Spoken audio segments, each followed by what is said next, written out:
नमस्कार किसान साथियों, मैं अमर कुमार पटेल आपका एग्री ज्ञान चैनल में स्वागत करता हूं। किसान साथियों, आज मैं बात करने वाला हूं धान की फसल के बारे में। धान की फसल के बारे में ऐसे बात करने वाला हूं किसान साथियों, जैसे कि आप जानते हैं कि जैविक तरीके से आपको खेती करना है, या तो आपको क्या कहते हैं किसान साथियों, आपके खेत में कल्लों की संख्या बढ़ाना है। तो किसान साथियों, इस प्रोसेस को करने के लिए बहुत ही आसान प्रोसेस है, और इसमें ना किसी प्रकार के खाद का प्रयोग करना है, ना किसी प्रकार का आपको किसी चीज़ को लाके उसमें डालना है। तो किसान साथियों, हम ना किसी दवाइयों का प्रयोग करना है। तो किसान साथियों, हम इस पूरी प्रोसेस को बताएंगे इसमें। तो आप लास्ट तक बने रहे हमारे वीडियो में, तभी आपको पता चलेगा किसान साथियों। जैसे कि आप जानते होंगे फटेरा के बारे में। फटेरा बोला जाए तो कैसे बनाया जाता है, जैसे कि एक बांस के डंडे को ले लिया जाए, या तो कहा जाए तो लकड़ी अच्छा मोटा ले लिया जाए, हल्का कि वजनदार हो, ज़्यादा भी वजनदार ना हो कि पौधा टूट जाए।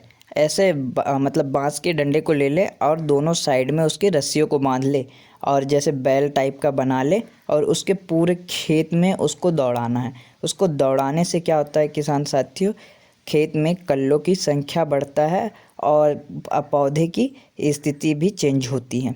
यह परंपरागत है, कहा जाए तो यह पहले ज़माने से किया जाने वाला चीज़ है। बहुत ही पहले से इस को प्रयोग किया जाता है। इसका नाम भी फटेरा है किसान साथियों। इसे कहा जाए तो हमारे परंपरागत खेती में मर्ज है किसान साथियों। इसे बांध कर चलाने से क्या होता है कि हमारे पूरे धान की फसल जो हम पौधे लगाए रहते हैं, वो अपनी स्थिति में आ जाती है। स्थिति में आने के बाद कब इसका प्रयोग करते हैं, कम से कम आपका पौधा 10 से 15 दिन का हो चुका हो, और पौधे की स्थिति अच्छी आ चुकी हो, और खड़ा हो चुका हो पूरा पौधा। और किसान साथियों, खड़े होने के बाद में क्या होता है कि उसमें कल्लों की संख्या नहीं आती है। कल्लों की संख्या क्यों नहीं आती? क्योंकि यह पूरे तरीके से किसान साथियों, क्या होता है कि जैसे हम रोपा लगाने के बाद में निकल आते हैं, निकलने के बाद में वो पूरी पानी का ठहराव बन जाता है, और पूरी मिट्टी का ठहराव बन जाता है। मिट्टी और पानी दोनों का ठहराव बनने से क्या होता है कि पौधे का विकास नहीं होता है। तो अगर पौधे का विकास इसलिए नहीं हो पाता है क्योंकि पानी का ठहराव, मिट्टी का ठहराव दोनों जम जाते हैं, एक स्थिति में आ जाते हैं, और ना वो पानी अपनी स्थिति से हिलता है, ना मिट्टी अपनी स्थिति से हिलता है।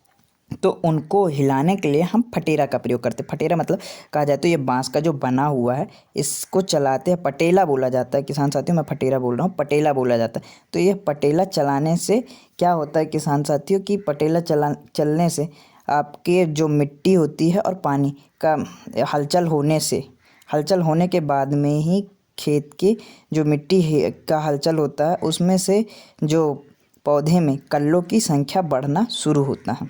तो यह कल्ले बढ़ाने की सबसे अच्छी तरीके हैं।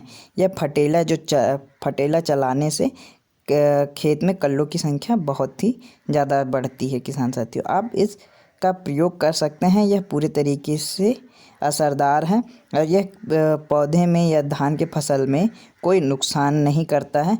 और जो भी कीट रहते हैं, वो भी कीट भी गिर जाते हैं। जो छोटे मोटे कीट होते हैं, वो भी पानी में गिर के ख़त्म हो जाते हैं। तो किसान साथियों, ये पूरे तरीके से कारगर हैं, आप इसका प्रयोग कर सकते हैं। और यह परंपरागत में भी आता है। परंपरागत बोला जाए तो यह पूरे कहा जाए तो यह अपने पूर्वजों से चला आ रहा है। पूर्वजों से इसलिए चला आ रहा है कि यह हमेशा किया जाता था। अभी इस समय पर कम देखने को मिल रहा है, कोई नहीं करता है। परंतु आप अगर प्रयोग करते हैं तो आपको कल्लों की संख्या भी अधिक देखने को मिलेगा, और इसमें किसी प्रकार की अब नुकसान नहीं है। किसान साथियों, इसका प्रयोग करें। हम आगे में बताएंगे आपको कौन से खाद का प्रयोग करना है, कौन से खाद का नहीं करना है, और किसान साथियों कितने समय तक करना है और कितने समय तक नहीं करना है। आप स्क्रीन में देख सकते हैं कि फटेले का प्रयोग कैसे किया जाता है, मतलब पटेला का प्रयोग कैसे किया जा सकता है।